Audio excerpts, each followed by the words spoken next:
మహనీయుడైనటువంటి త్రైలింగ స్వామి ఆయన కాళీసిద్ధుడు ఇప్పటికి కూడా సిద్ధాశ్రమంలో ఉన్నాడు.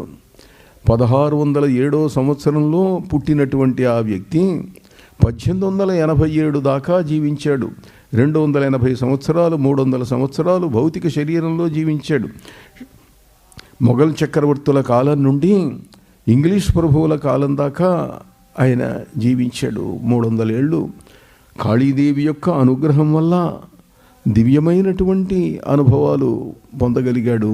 అంత సుదీర్ఘకాలం జీవించాడు ఆయన. రామకృష్ణ పరమహంస వెళ్ళి ఆయన దర్శనం చేసుకున్నాడు. స్వామి వివేకానంద వెళ్ళి ఆయన దర్శనం చేసుకున్నాడు. తెలుగువాడు త్రైలింగ స్వామి అంటే త్రైలింగ దేశం, త్రిలింగ దేశం అంటే తెలుగుదేశం. వాళ్ళ అమ్మ ఆయనకి ఏదో పేరు పెట్టింది. ఆ పేరు ఎలా ఉన్నా త్రైలింగ స్వామి అన్న పేరు నిలిచిపోయింది ఆయనకు. వాళ్ళ అమ్మ ఆయనతోటి అన్నది, ఒరే నాన్న, మా నాన్న మరణించేటప్పుడు ఒక మాట చెప్పాడురా అన్నది. ఏమిటమ్మా అన్నాడు. ఆయన కాళీ భక్తుడు, కాళీ సిద్ధుడు.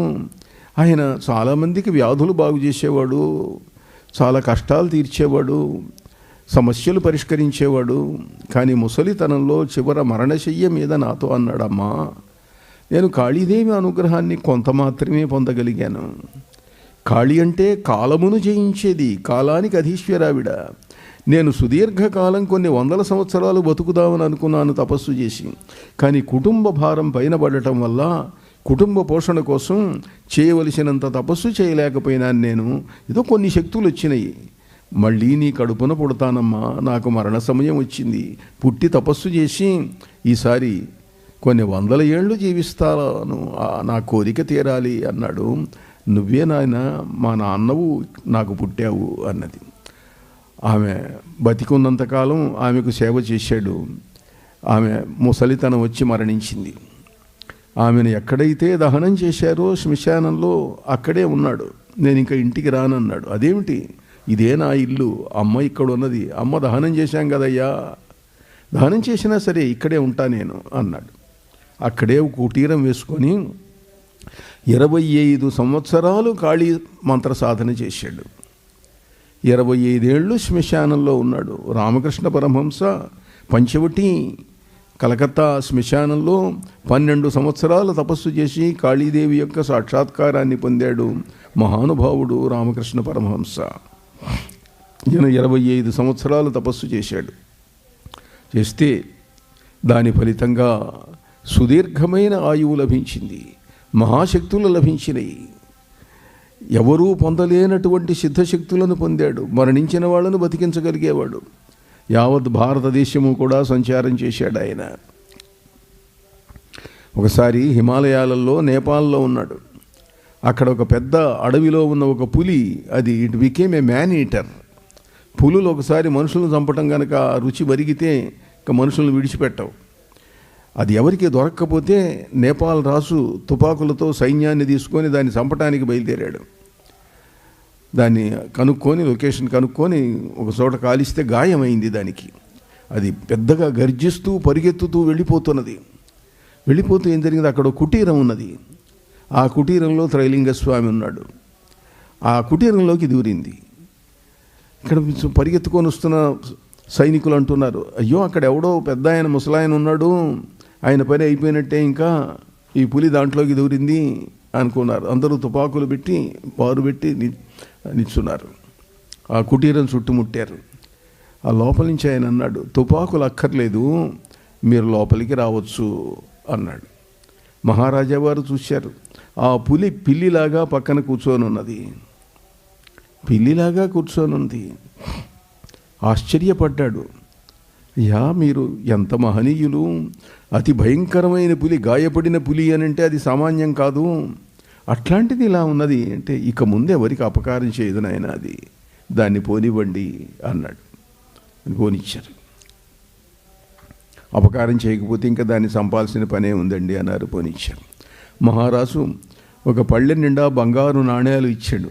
ఆయన అన్నాడు, నేనేం చేసుకుంటాను ఈ బంగారు నాణ్యాలు, ప్రజలకు వినియోగించండి అన్నాడు. అక్కడి నుంచి బయలుదేరి, నేపాల్ నుంచి బయలుదేరి మహాసిద్ధుడు, కాళీ మంత్రసిద్ధుడు త్రైలింగస్వామి ఆయన టిబెట్లో ఉన్నటువంటి మానస సరోవరం, కైలాస పర్వతం అక్కడికి వెళ్ళాలి అని బయలుదేరాడు. వెళ్తున్నాడు, నేపాల్ నుంచి టిబెట్ వెళ్తున్నాడు. దోవలో మంచు కొండలలో గుండా ప్రయాణం చేస్తున్నాడు.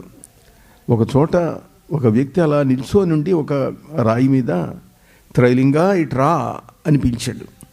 నన్ను ఎరిగిన వాళ్ళు ఎవరున్నారు ఇక్కడ, ఆశ్చర్యంగా ఉంది అని దగ్గరికి వెళ్ళాడు. మీరెవరు స్వామి, నన్ను పేరు పెట్టి పిలిచారు అంటే, పేరు పెట్టి పిలవటం పెద్ద విశేషం ఏమున్నదయ్యా, నాతో రా అన్నాడు. అక్కడ ఒక గుహ ఉన్నది, ఆ గుహలోకి తీసుకెళ్ళాడు. ఆ గుహలో ఒక 4 వ్యక్తులు కూర్చొని ఉన్నారు.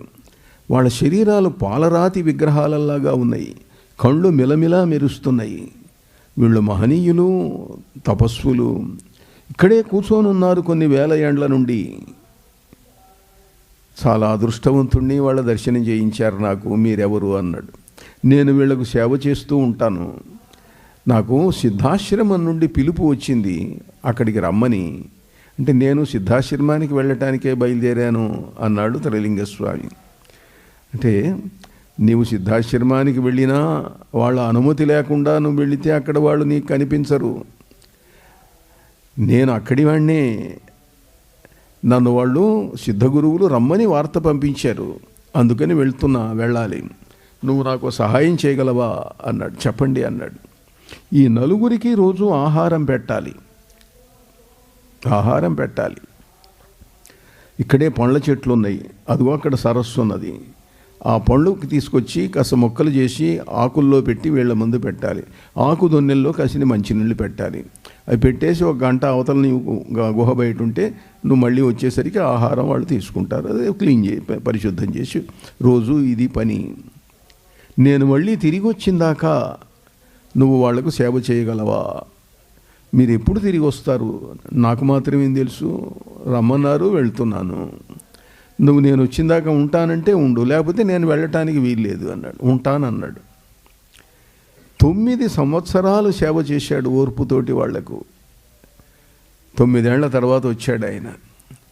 వచ్చి ఇంకా నువ్వు వెళ్ళొచ్చు, నీకు అనుమతి లభించింది అన్నాడు. అయ్యా, ఇట్లా 9 ఏళ్ళు నేను ఇక్కడ ఉన్నాను, మీకు మాట ఇచ్చినందువల్ల. మీరు ఎంతకాలం నుంచి ఉన్నారు, ఇంకెంతకాలం ఉంటారు? నేను 300 ఏళ్ల నుంచి ఉన్నాను వీళ్ళకు సేవ చేస్తూ, ఇంకెంతకాలం ఉంటానో నాకు తెలియదు అన్నాడు. అలా వెళ్ళాడు ఆయన. మానస సరస్సు దగ్గర మళ్ళీ 25 సంవత్సరాలు తపస్సు చేశాడు. అక్కడ సిద్ధుల యొక్క అనుగ్రహాన్ని పొందాడు. కాశీకి వచ్చాడు. కాశీలో 100 సంవత్సరాలకు పైగా ఉన్నాడు ఆయన. 150 సంవత్సరాలకు పైగా ఉన్నాడు ఆయన. ఒకరోజు ఆయన ప్రయాగలో ఉండగా ఒక సంఘటన జరిగింది. గంగానదికి వరదలు వచ్చినాయి. త్రివేణి సంగమం. ఓ పెద్ద పడవలో 60-70 మంది ఉన్నారు. ఆ గాలి ఊపుకు పడవ మునిగిపోయేట్టుగా ఉంది. ఈయన నదిలోకి వెళ్ళి ఆ పడవ పట్టుకొని తీసుకొచ్చాడు. జాగ్రత్తగా తీసుకొచ్చాడు. అందరూ నమస్కారాలు చేశారు, వెళ్ళిపోయినారు. ఆ నీటి ఉరవడికి ఈయన కేవలం గోచి పెట్టుకొని ఉండేవాడు. ఆ గోచి కాస్త పోయింది నీటి ఉరవడికి. గంగానది వైపు తిరిగి నమస్కారం చేసి అన్నాడు, అమ్మా, నా గోచి నువ్వు తీసుకున్నావు, నేను ఇవాళ నుంచి గోచి కూడా పెట్టుకోను అన్నాడు.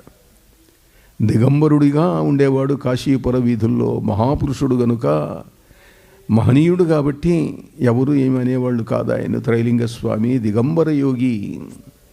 కానీ ఒకసారి తెల్లదొరల ప్రభుత్వం వచ్చింది, వాళ్ళు పరిపాలిస్తున్నారు. ఒకరోజు ఆ దొరసానులు, ఆ తెల్లవారి భార్యలు షాపింగ్కి వచ్చారు. Who is this naked fakir, arrest him అన్నారు. ఎవడు వీడు, దిగంబరుడు, తీసుకెళ్ళి అరెస్ట్ చేయండి అన్నారు. పోలీసులు వచ్చి అరెస్ట్ చేశారు. అరెస్ట్ చేస్తే స్టేషన్లో పెట్టారు. సాయంకాలం అయింది. నేను సంధ్యావందనం చేసుకోవాలా అన్నాడు. సంధ్యావందనమా ఏమన్నా, లాకప్లో పెట్టాము, రేపు పొద్దున మ్యాజిస్ట్రేట్ దగ్గర నిన్ను ప్రొడ్యూస్ చేస్తాము, అంతదాకా మాట్లాడటానికి వీల్లేదు అన్నారు. నేను సంధ్యావందనం చేయకుండా ఉండలేను అన్నాడు. ఎట చేస్తావు అన్నాడు. ఎట చేస్తానే ఉంది, నేను పైకి వెళ్తున్నాను మేడ మీదికి, అక్కడికి నీళ్ళు అవి వస్తాయి, మేడ మీదకి ఎట్లా వెళ్తావు, మేము తాళం వేసి ఉంటే చూడండి అన్నాడు. ఆయన మేడ మీద ఉన్నాడు. ఈ లాకపుగానే ఉంది. మేడ మీద ఉన్నాడు ఆయన. మా మౌనస్వామి కూడా అలానే ఉండేవాడు. అగస్త్య మహర్షి స్థాపించినటువంటి కుర్తాళనాథేశ్వర ఆలయంలో ఈయన తపస్విగా ఉంటుంటే వాళ్ళు తాళాలు వేసుకొని వెళ్ళిపోయేవాళ్ళు. ఎవరో భక్తులు 1-2 సార్లు వచ్చి, అయ్యా మీరు మీతో మాట్లాడాలా, మీకు విన్నవించుకోవాలంటే ఆ కటకటాలు ఆమెనే ఉన్నాయి, దాంట్లో నుంచి బయటకు వచ్చి మాట్లాడాడు, మళ్ళీ వెళ్ళి అవతల కూర్చున్నాడు. సిద్ధ పురుషులు ఏదైనా చేయగలరు. వీళ్ళు అన్నారు కానిస్టేబుల్స్, మా ఉద్యోగాలు పోతాయి, నువ్వు ఇట్లా చేసేటట్టయితే రేపు మేజిస్ట్రేట్ దగ్గర చూపించిందాక కాస్త మమ్మల్ని ఇట్లా ఉండని స్వామి అన్నారు వాళ్ళు. మర్నాడు మేజిస్ట్రేట్ దగ్గర ఈయన నిల్చోబెట్టారు. ఏమయ్యా, ఏం కాస్త ఒక కొల్లాయి గుడ్డ కట్టుకోవడానికి, ఒక గోచి పెట్టుకోవడానికి అభ్యంతరం ఏమిటి అంటే, ఏమో ఇట్లా ఉండాలనుకున్నాను, ఇట్లా ఉంటున్నానండి, ఉండటానికి వీలు లేదు, రూల్స్కి విరుద్ధం. విరుద్ధమే కావచ్చునండి, నేను ఇట్లనే ఉంటాను అన్నాడు. ఆయన జరిగింది విన్నాడు. నువ్వేదో నిన్న మ్యాజిక్ చేసావుట, మా కానిస్టేబుల్స్ చెబుతున్నారు. మ్యాజిక్ ఏం లేదండి దాంట్లో, నేను ఏదో సంధ్యావందనం చేయాలనుకున్నాను, చేశాను. అంటే నీ దగ్గర ఏదో సమ్ మిరకులస్ పవర్స్ ఉన్నాయి అన్నమాట, ఏదో మిస్టిక్ మ్యాన్ అని అంటున్నారు. సరే, నేను ఒక మాట చెప్తాను, నేను చెప్పినట్టు చేస్తావా, నేను విడిచిపెడతాను అన్నాడు. చెప్పండి అన్నాడు. నువ్వేమిటి వెజిటేరియన్వా నాన్ వెజిటేరియన్వా అన్నాడు. ఆ ప్రశ్న ఏమిటండి, నేను వెజిటేరియన్ను అన్నాడు. నేను తినేది నువ్వు తిను, నువ్వు తినేది నేను తింటా. నేను తినేది నేను నాన్ వెజిటేరియన్ను, నువ్వు కనుక తినేటట్టయితే నేను విడిచిపెడతా అన్నాడు. ఆయన అన్నాడు, మీరు తినేది నేను తినటం అన్న ప్రశ్న పక్కన పెట్టండి, నేను ముందు తింటాను, నేను తినేది మీరు తినండి అన్నాడు. దానికి అబ్జెక్షన్ ఏముంది, నీ దగ్గర ఏమున్నాయి, దిగంబరుడిగా ఉన్నావు, నిన్నటి నుంచి లాకప్లో పెట్టారు, ఏమైనా కావాలంటే చెప్పు తెప్పిస్తాను, పండ్లు కావాలా, పాలు కావాలా, ఏం కావాలా, నాకేం అక్కర్లేదండి. అక్కర్లేదంటావు, మరి నువ్వు తినేది నాకు ఇస్తానంటివిగా అన్నాడు. ఇస్తానండి. ఏమి ఇస్తావు అన్నాడు. ఆయన కోర్టులో స్టూల్స్ మల విసర్జన చేశాడు. చిచి కోర్టు పాడు చేసావయ్యా, అది న్యూసెన్స్. ప్రస్తుతం నేను తినేది ఇదేనండి. చేత్తో ఇలా తీసుకున్నాడు. ఆయనకేమో అట్లనే కనిపిస్తున్నది, అది కాస్త రసగుల్లాగా మారిపోయింది. తీసుకున్నాడు. ఇంకా మిగతా తమరు తీసుకోండి అన్నాడు. చిచ్చి పోవయ్యా పో, నిన్ను రిలీజ్ చేస్తున్నా, నీలాంటి వాళ్ళు ఉండకూడదు, వెళ్ళిపో అన్నాడు. త్రైలింగస్వామి ఇట్లాంటి మహిమలు ఎన్నో అపారంగా అసంఖ్యాకంగా చూపించాడు. మహనీయుడైనటువంటి వ్యక్తి. 280 సంవత్సరాల పైన జీవించిన తర్వాత ముగింపుకు వస్తున్నాను. జీవించిన తర్వాత అమ్మ నన్ను పిలుస్తున్నది, కాళీదేవి నన్ను రమ్మంటున్నది, ఈ శరీరాన్ని విడిచిపెట్టి నేను వెళ్తాను అన్నాడు. అంటే అయ్యో మీరు వెళ్తే ఎట్లనండి అన్నారు శిష్యులంతా. ఏం పర్వాలేదు, శవపేటికి తెప్పించండి అన్నాడు. తెప్పించారు. దాంట్లో పద్మాసనం వేసుకొని కూర్చున్నాడు. సన్యాసులు సిద్ధి పొందితే, ప్రాణం విడిచిపెడితే శరీరాన్ని మామూలు పడుకోబెట్టకూడదు, పద్మాసనంలో కూర్చోబెట్టాలి. పద్మాసనంలో కూర్చోబెట్టారు. పైన తలుపు వేసేసి, నేను ఇంకా వెళ్ళిపోతున్నాను, మీరు తీసుకెళ్ళి ఈ శవపేటికను గంగలో పడేయండి అన్నాడు. శిష్యులు మోస్తూ తీసుకెళ్తున్నారు. మోస్తూ తీసుకెళ్లే ముందు ఓ సంఘటన జరిగింది. ఆ ముందు ఒక పూట ముందు ఒక శిష్యుడు అడిగాడు, గురువుగారు ఇన్నేళ్ల బట్టి నేను మీకు సేవ చేస్తున్నాను, నాకు కాళీ మంత్రం సిద్ధించలేదు, కాళీదేవి కనపడలేదు,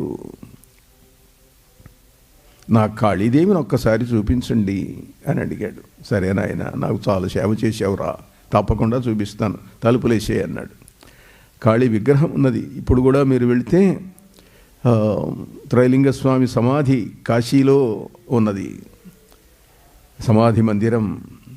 అమ్మా కాళీ, వీడు నిన్ను చూడాలనుకుంటున్నాడు తల్లి, రా, మంగళా అని పిలిచాడు ఆయన కాళీని. అమ్మాయి 12 ఏళ్ల అందమైన పిల్ల అలా బయలుదేరి వచ్చింది. చూశాడు ఈ శిష్యుడు, ఉమేష్ అని చెప్పి, గురువుగారు నేను అమ్మను తాకవచ్చునా అండి అంటే, వీడికి అనుమానం అది భౌతిక శరీరం అవునా లేకపోతే ఏదో తనకు మాయలాగా అనిపించింది అని. ముట్టుకొని ఆయన ఏం పర్వాలేదు అన్నాడు. ముట్టుకున్నాడు, చూశాడు, శరీరం భౌతిక శరీరం కనిపించింది. అమ్మా మళ్ళీ పిలిచినప్పుడు వద్దు కానీ వెళ్ళు అన్నాడు. ఆమె అదృశ్యమైంది. అలా శిష్యులను అనుగ్రహించాడు త్రైలింగస్వామి. శవపేటికలో పెట్టారు, గంగా ఒడ్డుకు తీసుకెళ్లారు. 300 పౌండ్ల బరువు ఉండేవాడు ఆయన, 6 అడుగుల పైన ఉండేవాడు ఎత్తు. తీరా అక్కడికి వెళితే పెట్టె చాలా తేలిగ్గా ఉంది, దాంట్లో ఏమీ లేదు. దేవుటి గురువుగారు ఏమైపోయినారని మూత తీసి చూస్తే ఏం లేవు, కాసిన పూలు ఉన్నాయి. ఆయన సిద్ధాశ్రమానికి వెళ్ళిపోయినాడు. ఇప్పుడు కూడా సిద్ధాశ్రమంలో ఉన్నాడు ఆయన. అక్కడ వెళ్ళి చూసినటువంటి వాళ్ళు తమ గ్రంథాలలో వ్రాశారు కూడాను. నారాయణదత్త శ్రీమాలి మహామంత్రవేత్త ఆయన చెప్పాడు. అలానే మహనీయురాలు ఆనందమాయి, ఆమె అక్కడ సిద్ధాశ్రమ యోగులని గురించి చెప్పింది. సరే, ఇటీవల కొద్ది సంవత్సరాల కింద ముంతాజ్ అలీ ఖాన్ అనేటువంటి వ్యక్తి మిస్టర్ ఎం అన్న పేరుతోటి గ్రంథం రాశాడు. దాంట్లో కూడా ఆయన చూసినటువంటివి ఈ త్రైలింగ స్వామి వీళ్ళందరినీ గురించి చెప్పాడు. ఇలా మహాపురుషుడైనటువంటి త్రైలింగ స్వామి కాళీ సిద్ధుడు. అలాంటి కాళీ సిద్ధులు మహనీయులు అయినటువంటి వ్యక్తులు పుట్టిన భూమి భారతదేశం.